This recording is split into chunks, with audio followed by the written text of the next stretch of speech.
যেই প্যাকেট থেকে খাবারটা খুলতে দেখছেন সবাই, এই খাবারটা যে শুধু খাবার ছিল তা কিন্তু না। এটা ছিল একেবারে লুকায়িত ভালোবাসা। যেই ভালোবাসার কোনো পরিমাপ হয় না, টাকা দিয়ে ভালোবাসা কিনতে পাওয়া যায় না। আর এই ভালোবাসাটুকু কোথায় থেকে এসেছে সেটাই আপনাদের সঙ্গে আমি শেয়ার করতে চলে আসলাম। প্রতিটা ভিডিওতে হয়তো আজ এমন করেই বলা হবে, পৃথিবীতে আমার মা নেই। আমি পৃথিবীতে সবথেকে গরিব, অসহায়। কারণ আমি এতিম। যেই কথাটা বলতে গেলে হয়তো ইমোশনাল হয়েই যাই, আর সামনের যে কথাগুলো থাকে সেটা আমি ভুলেই যাই। এখানে দেখতে পাচ্ছেন আমসত্ত্ব। এই আমসত্ত্বটা হচ্ছে আম থেকে তৈরি করা হয়। আমি একটা সেনসিটিভ মানুষ, সত্যি কথা যেটা, খুবই খুঁতখুঁতে স্বভাবের। পরিষ্কার পরিচ্ছন্ন নিট অ্যান্ড ক্লিন ছাড়া আমি কোনো জিনিস খেতে পারি না। নিজে যখন তৈরি করব সেটাও কিন্তু খুব সুন্দর করে তৈরি করি। আবার কেউ যদি তৈরি করে দাও সেটাও কিন্তু খুব সুন্দর করে তৈরি করে দিতে হয়। সে কারণে অনেকে অনেক কিছু দিতে আমাকে ভয় পায় যে সে খাবে কিনা। আসলে আমার মা আজ পৃথিবীতে নেই ২৭ দিন। ২৭ দিন, আমি জানি না ২৭ বছরেও মাকে আমি ভুলতে পারবো কিনা। ২৭ বছরেও মায়ের এই ছোট ছোট নিখুঁত ভালোবাসাগুলো আমি কখনো ভুলতে পারবো কিনা জানি না। মহান আল্লাহ যেন আমাকে ধৈর্য ধারণ করার ক্ষমতা দেন, আমিন। সবসময় আমি সারাক্ষণ এখন পড়তে থাকি কুল নাইয়া নারু কুনি বারদাও ও সালামুন আলা ইব্রাহিম।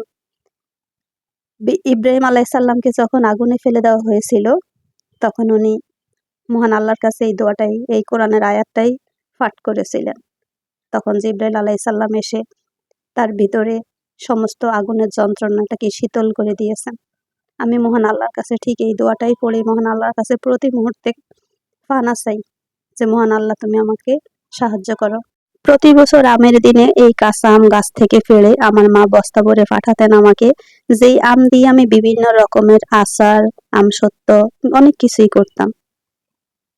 সেই বছরটা ঠিকই এসেছেন, কিন্তু সেই বছরটা আমার মা নেই। মাত্র ২৬ দিন হয়েছে আমার মাকে হারিয়েছি। পুরা প্রায় পাগল আমি বলতে পারি। এই যে ভিডিও কথা বলা, সেগুলো কিন্তু এখন ঠিকঠাক মতো হচ্ছে না, হবে না। কারণ আমি কোনো কথা গুছাতে পারছি না এখন আর। ইমোশনাল হয়ে যাই, প্রতি মুহূর্তে শুধু চিৎকার করে কাঁদতে ইচ্ছা করে, মা তুমি কোথায় গিয়েছো।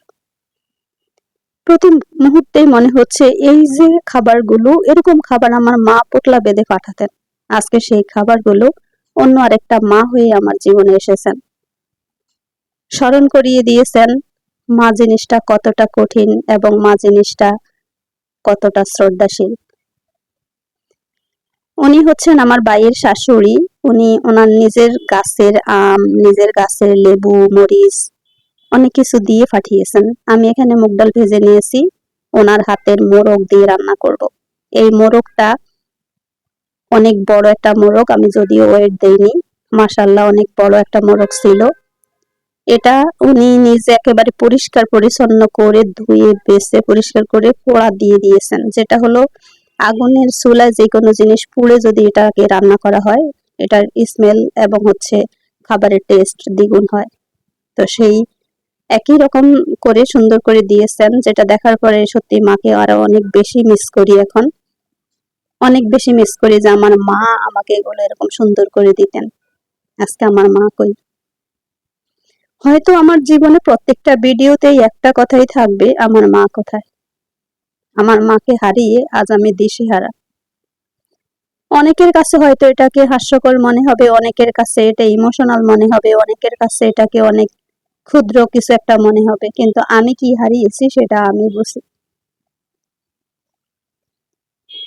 প্রতিটা মাস যখন আসবে, যখন স্যালারি হাতে পাবো, মনে হতো ওইখান থেকে ছোট্ট একটা অংশ মাকে দিব। আজকে সেই অংশটুকু কাকে দিব সেটাই এখন চিন্তা করছি।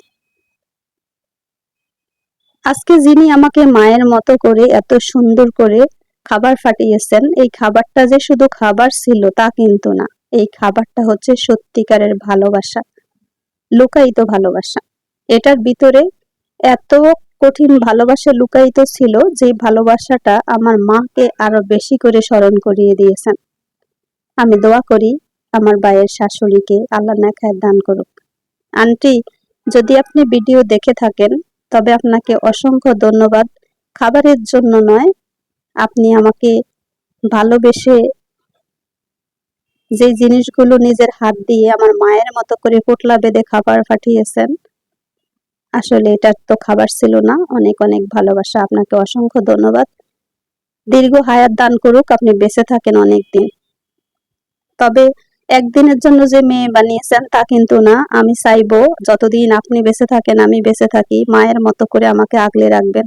কারণ আমি পৃথিবীতে সব থেকে বড় গরিব আর এতিম। পৃথিবীতে আমার মা নেই। এখন আমি শুধু মা খুঁজবো, যাদেরই মা আছে ডাক শুনবো। আমার হয়তো অনেক বেশি কষ্ট হবে। সত্যি কথা, ভিডিওতে আমি ভিডিও দিতে পারছি না, আমার অনেকগুলো মোবাইলে ভিডিও জমে আছে। আমি ইমোশনাল হয়ে যাই, কথা বলতে পারি না, কান্না এসে পড়ে। আমি জানি না এখান থেকে আমি কতদিন পরে বের হব। ইব্রাহিম আলাইহিসসালামকে যখন আগুনে ফেলে দেওয়া হয়েছিল, নিক্ষেপ করা হয়েছিল, তখন উনি মহান আল্লাহর কাছে একটা কোরআনের আয়াত পড়েছেন, কুলনা ইয়া নারু কুনি বারদান ওয়া সালামুন আলা ইব্রাহিম। উনি আল্লাহর কাছে পানা চেয়েছেন। আমি প্রতিনিয়ত 5 ওয়াক্ত নামাজে এবং সারা দিন শুধু মহান আল্লাহর কাছে শুধু এই আয়াতটুকু পড়ি যে আল্লাহ, এই কঠিন আগুন থেকে তুমি আমাকে নাজাত দাও, এই কঠিন আগুনকে শীতল করে দাও। আমার মা হারা একটা পাখি আমি, এই পাখিটাকে তুমি শান্ত করো, না হলে আমি বাঁচতে পারবো না। আমার 2টো সন্তান আছে, তাদের জন্য আমাকে বেঁচে থাকতে হবে, আমার নিজেকে ভালো রাখতে হবে, আমার অনেক অনেক দায়িত্ব, প্রত্যেকটা দায়িত্ব পালনের জন্য আমাকে বাঁচতে হবে। তাই মহান আল্লাহর কাছে আমার একটাই চাওয়া, আল্লাহ যেন আমার সমস্ত ভিতরের কষ্টকে শীতল করে দেন। আর আমি আন্টির দেওয়া খাবারগুলো রান্না করেছি একেবারে নিজ হাতে, রান্না করে এখন খেতে বসেছি। খেতে বসে মনে হচ্ছিল আন্টি যদি পাশে থাকতেন, ওনাকে একটু পাঠিয়ে দিলে সবাই একসাথে খেতাম, সেটা আর ভীষণ মজার হতো। আন্টির নাম্বারটা আমার কাছে নেই, না হলে আন্টিকে এখন ফোন করে বলতাম। আমি যেমন রান্না করি আমার মাকে ফোন করে বলতাম, মা খাবারটা রান্না করেছি, খাচ্ছি। এই কথাটা বলতে পারিনি। ভিডিও যদি দেখে থাকেন আপনাকে অসংখ্য ধন্যবাদ আবারও। আর আপনার ফোন নাম্বারটা আমাকে দিয়েন, কথা বলবো। আমার জন্য বেশি বেশি করে দোয়া করবেন। আর আমাকে আপনারা যারা মা আছেন দুনিয়াতে বেঁচে, সবার জন্য দোয়া থাকলো। এই যে দেখেন কত সুন্দর লেবু, তার গাছের লেবু, আন্টির গাছের লেবু, আন্টির গাছের কাঁচামরিচ। আহারে, এই কাঁচামরিচ দেখে আরো বেশি মাকে বেশি মনে পড়লো। 3টা 4টা কাঁচামরিচ যদি গাছে ধরে, তাহলে সেটা কিন্তু সবার প্রথম আমাকেই আমার মা পাঠাতেন। এরকম প্রত্যেকটা জিনিস থেকেই প্রথমে মা আমাকেই স্মরণ করে কিছু করতেন। আবার আমিও আমার মাকে স্মরণ করে যা কিছু করার ছিল করেছি, আলহামদুলিল্লাহ।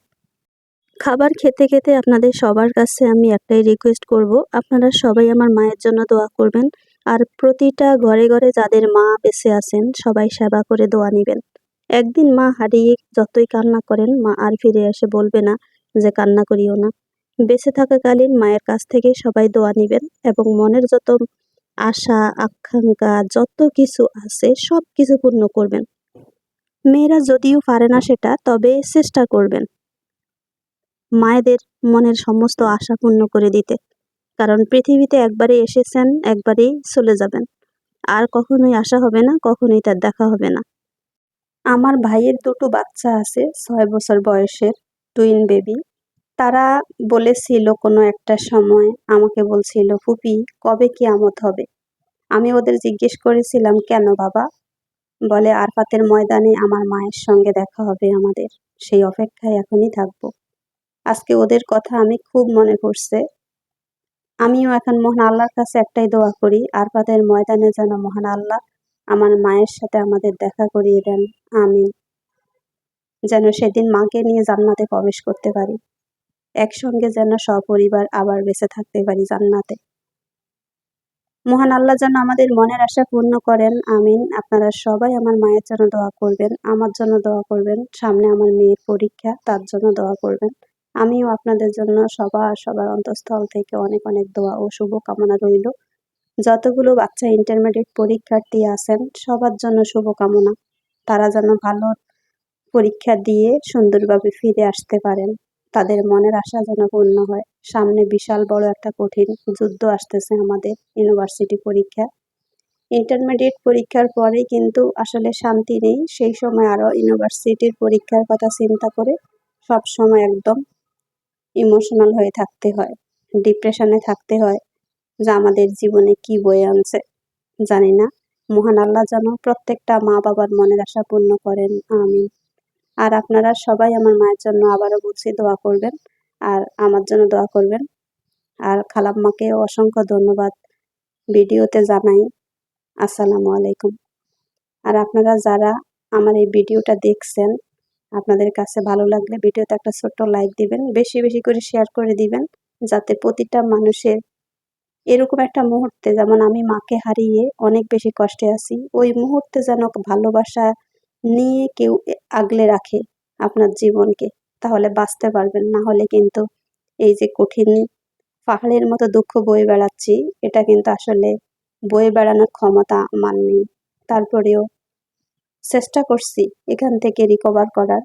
জানি না মহান আল্লাহ কবে আমাকে এখান থেকে রিকভার করবেন, কবে যেন এখান থেকে বেরিয়ে আমি আমার মায়ের জন্য আমি সবসময় দোয়া করব। কিন্তু এই যে জ্বলন্ত আগুন, এই আগুনটা কিভাবে আমি আমার এই আগুন থেকে বের হব, কিভাবে এখান থেকে নিজেকে সেভ করব জানি না। সবাই আমার জন্য দোয়া করবেন, আমি যেন এই কঠিন আঘাত, আমি আমার মা হারিয়ে আজকে পৃথিবীতে সব থেকে এতিম হয়ে মাহারা পাখি আমি ঘুরে বেড়াচ্ছি ডালে ডালে, কিন্তু কোথাও পাচ্ছি না আমার মাকে, কোথাও পাচ্ছি না সান্ত্বনা। আর সব থেকে বড় একটা বাক্য হচ্ছে আমার কোনো বোন নেই, আমি পৃথিবীতে একা। সেজন্যই আরো বেশি কষ্ট আমার। যদি বোন থাকতো, কেউ না কেউ পাশে এসে বলতো আপু কান্না করিও না, বড় বোন থাকলে বলতো ছোট বোন হিসাবে বুকে আগলে ধরে বলতো কান্না করিও না, শান্ত হও। কিন্তু আজকে এই বাক্যটাও আমাকে বলার মতো কেউ নেই।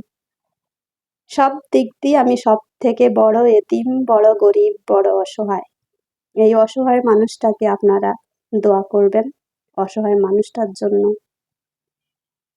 যাতে এই অসহায় মানুষটা পৃথিবীতে যতদিন বেঁচে থাকবো জানি না কত কষ্ট আরো সামনে আমার আছে জানি না। একজন বাবা আছেন বেঁচে, এই বাবাকে হারিয়ে ফেললে মনে হচ্ছে পুরো পৃথিবী আমার শূন্য হয়ে যাবে। আমার বাবার জন্য দোয়া করবেন, আমার বাবা বেঁচে আছেন, সুস্থ আছেন আলহামদুলিল্লাহ। সবাই আমার মা বাবার জন্য দোয়া করবেন, আর এরকম আমসত্ত্ব বানিয়ে সবাই সবাইকে পাঠাবেন। দেখতে পাচ্ছেন কত সুন্দর করে আমসত্ত্ব বানিয়ে পাঠিয়েছে, আমি খেয়ে যাচ্ছি। আল্লাহ হাফেজ।